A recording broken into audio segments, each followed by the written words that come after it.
Hello friends, welcome our YouTube channel paramedical career academy में। राम राम भाइयों।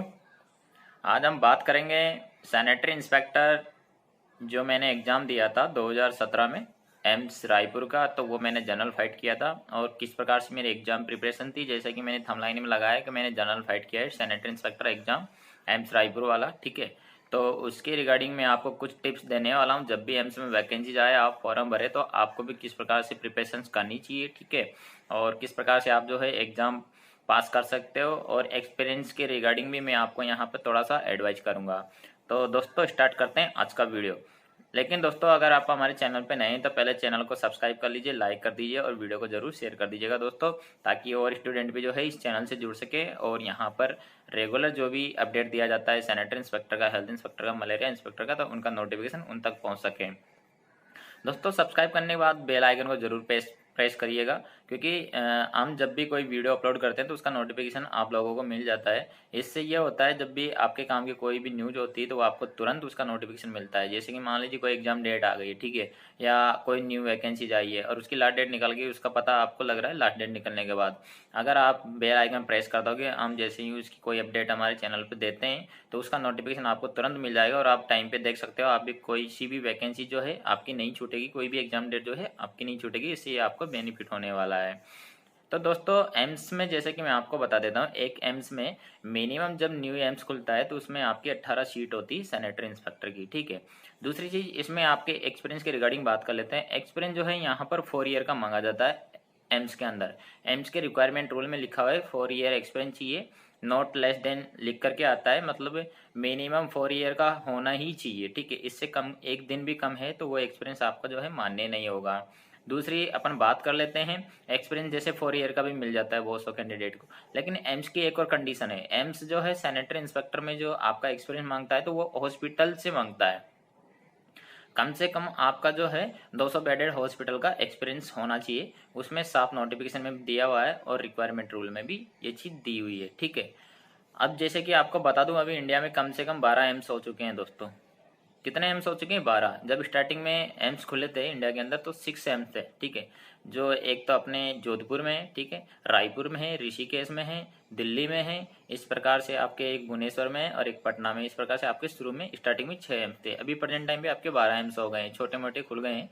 जैसे कि आपको बता दूं, यूपी में एक तो गोरखपुर में खुला है और यूपी स्टेट में मतलब 2 एम्स खुले हैं, गोरखपुर और एक जगह और है बरेली। 2 जगह एम्स खुले हैं, ठीक है। उसके अलावा गुजरात में भी 2 एम्स खुले हैं तो 4 एम्स तो ये हो गए। उसके अलावा नागपुर में 1 एम्स खुला है, 4 एक 5 एम्स ये हो गए। एक वेस्ट बंगाल में खुला है, 6 एम्स हो गए। और एक और जो है आपके इधर क्या कहते हैं, मतलब उड़ीसा साइड में उस तरफ खुला है, मतलब उत्तराखंड की उधर उस पहाड़ी एरिया में खुला है। इस प्रकार से आपके अभी प्रेजेंट टाइम पे 12 एम्स हो गए। तो 12 एम्स की अपन वैकेंसीज की बात करें तो 12 इंटू 18 आप कैलकुलेट कर लीजिए, ठीक है। तो नॉर्मल आपके जो है मतलब 300 वैकेंसीज के आसपास जो है खाली पड़ी है। कितनी वैकेंसी? 300 वैकेंसीज। किसी भी एम्स में जो है सैनिटरी इंस्पेक्टर की पोस्ट जो है फुलफिल नहीं है दोस्तों। तो 300 वैकेंसी आपके प्रत्येक एम्स में आ जाती है तो आप आराम से जो है जॉब लग सकते हो, ठीक है। तो इसके लिए आपको करना क्या है, जैसे कि इसमें एक्सपीरियंस मांगते हैं, आप सबको पता है। तो एक्सपीरियंस का मैंने आप लोगों को बताया भी था, लेकिन आप लोग जो क्या है मतलब कोई भी चीज़ को गौर नहीं करते, उसके ऊपर काम नहीं करते हो। दोस्तों काम अपने को ही करना पड़ेगा। जब तक आप जो है काम नहीं करोगे तो आपके एक्सपीरियंस का जो मैटर है वो सॉर्ट आउट नहीं होगा, ठीक है। तो इसके लिए मैं आपको लास्ट में बताऊंगा, बिल्कुल वीडियो को लास्ट में बताऊंगा। फिर आज आपको बताऊंगा करना क्या है आपको और किस प्रकार से आपका जो है हमसे वो लागू है, जो 4 ईयर का एक्सपीरियंस वो कैसे हटेगा और लागू होगा तो उसका सॉल्यूशन क्या है, वो चीज़ मैं बिल्कुल लास्ट में आपको यहाँ पर क्लियर करूंगा, ठीक है। लेकिन अब अपन बात कर लेते हैं इसमें एग्जाम पैटर्न का। जैसे कि एग्जाम पैटर्न से रिलेटेड भी मैंने वीडियो बनाया हुआ है। एम्स में एग्जाम पैटर्न अलग अलग एम्स की रिक्वायरमेंट में अलग अलग एग्जाम पैटर्न है। किसी में आपके 120 क्वेश्चन आते हैं, किसी में 100 क्वेश्चन आते हैं और किसी में 200 क्वेश्चन आते हैं दोस्तों। जैसे कि अभी एम्स दिल्ली ने वैकेंसी निकाला था जज्जर के लिए, ठीक है, जज्जर एम्स के लिए 5 वैकेंसी निकाला है, ठीक है। उन्होंने वहां पर 2 ईयर का एक्सपीरियंस मांगा है और 200 बेडेड हॉस्पिटल का न मांग करके उन्होंने 500 बेडेड हॉस्पिटल का मांगा है। तो बात वहीं आ गई है, 500 बेडेड हॉस्पिटल काफी बड़ा हो जाता है, तो उसका एक्सपीरियंस इतना आसान नहीं है लेना, ठीक है। और कोई भी आपको फर्जी बना करके नहीं देगा, क्योंकि आपके जैसे आप सोचते हो कि 5,000 दे दूं या 50,000 दे दूं या 1 लाख दे दूं और मैं एक्सपीरियंस बना सकता हूं, ये पॉसिबल नहीं है दोस्तों। और ये ऐसा ट्राई करना भी मत, क्योंकि इससे होता है सामने वाले को जब आप ये ऑफर देते हो तो आपकी इमेज गिरती है सामने वाले की नज़र में, ठीक है। तो क्योंकि देखो आप 1 लाख भी दे दोगे तो क्यों नहीं बनाएगा, उसका रीजन मैं आपको बताता हूँ। जब कोई बंदा एम्स के बराबर का, जैसे मान के चलिए आप 500 बेडेड, ठीक है, या एक तरह से जो है,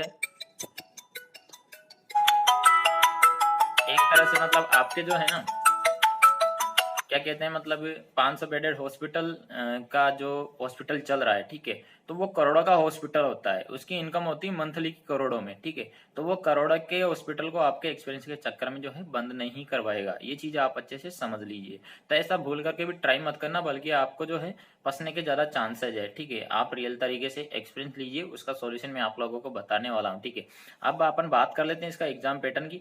तो एग्जाम पैटर्न जैसे कि मैंने आपको बताया, अलग अलग एम्स में अलग अलग रिक्वायरमेंट आती है और अलग अलग एग्जाम सिलेबस होता है। जैसे कि मैंने खुद ने एम्स रायपुर का दिया था, वहां पर अपने जो है रायपुर के अंदर 200 क्वेश्चंस नहीं आए थे, वहां पर अपने 100 क्वेश्चंस आए थे, जिसमें से आपके 40 या 60 क्वेश्चन जो थे सैनिटरी इंस्पेक्टर ट्रेड से रिलेटेड थे, और 40 या मेरे को कन्फर्म ध्यान नहीं रहा, पेपर मैंने जो है अपनी बुक में दिया है पार्थ पब्लिशर वाली में, ठीक है। और अभी आपका लेटेस्ट न्यू बुक भी आ रहा है, उसके बारे में आपको भी डिटेल में बता दूंगा, एक वीडियो बनाऊंगा सेपरेट, ठीक है। बहुत अच्छा बुक आ रहा है, आप कोई सी भी कंपटीशन की एग्जाम की तैयारी उसी बुक से कर सकते हो, और एनसीवीटी जो डिप्लोमा कर रहे हैं वो बच्चे भी उसी से तैयारी कर सकते हैं, ठीक है।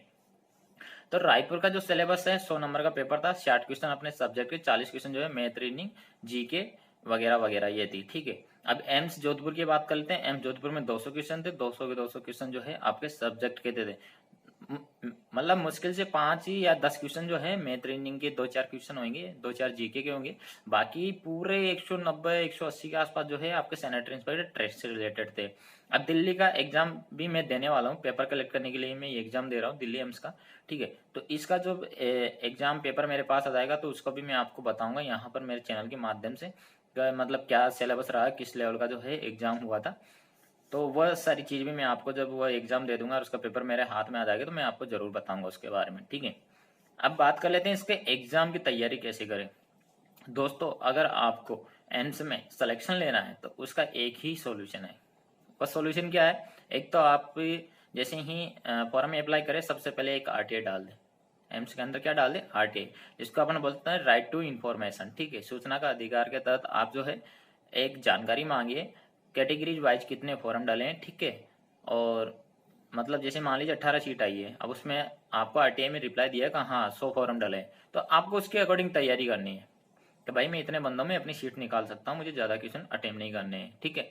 दूसरी चीज एक्सपीरियंस जो है न के बराबर वाले फॉर्म, मतलब 100 फॉर्म डाल रहे हैं तो 100 फॉर्म में मान के चलिए आप 10 बंदों के पास भी एक्सपीरियंस नहीं मिलता है रियल, ठीक है।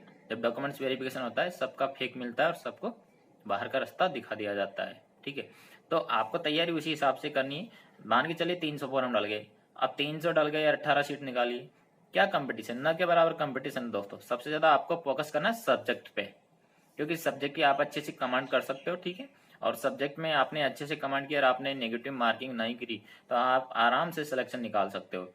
सब्जेक्ट के बाद आपको करनी है रीजनिंग, ठीक है। रीजनिंग भी इजी सब्जेक्ट होता है। रीजनिंग के बाद जिसकी कमांड जीके पे तो जीके पे कर सकता है, जिसकी मैथ और रीजनिंग भी कमांड है तो मैथ रीजनिंग कर सकता है, जीके पे नहीं है तो आप इस प्रकार से आपकी प्रिपरेशन रखिए। और मैं तो सभी कॉमन एग्जाम के लिए एक ही एडवाइस करूंगा, सबसे पहले आप सब्जेक्ट को फोकस करिए, सब्जेक्ट को अच्छा बनाइए, ठीक है। कभी भी कहीं भी किसी भी टाइम वैकेंसी ज्यादा है, आप सब्जेक्ट को इतना रट के फेंक दीजिए, मतलब सब्जेक्ट तो आपका आना ही आना है हर एग्जाम में, ठीक है। अगर आप सब्जेक्ट पे अच्छे से कमांड रखते हैं तो आप आसानी से इजिली जो है सिलेक्शन निकाल सकते हो, ठीक है दोस्तों। तो ये बात हो गई अपने एम्स की।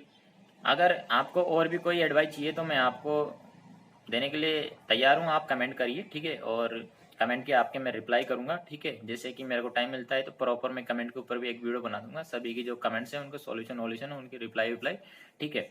अभी हाल फिलहाल इतना ही, ठीक है। मिलते हैं नेक्स्ट वीडियो में नेक्स्ट जानकारी के साथ, तब तक के लिए नमस्कार। आपको एम्स के अलावा मैंने और भी 2-4 एग्जाम फाइट किए, उन सभी के बारे में आपको एक एक करके यहाँ वीडियो बना करके जानकारी देने वाला हूँ, ठीक है। Thank you. अच्छा खाइए, अच्छा रहिए, ठीक है। और हेल्थ का ध्यान रखिए। Thank you.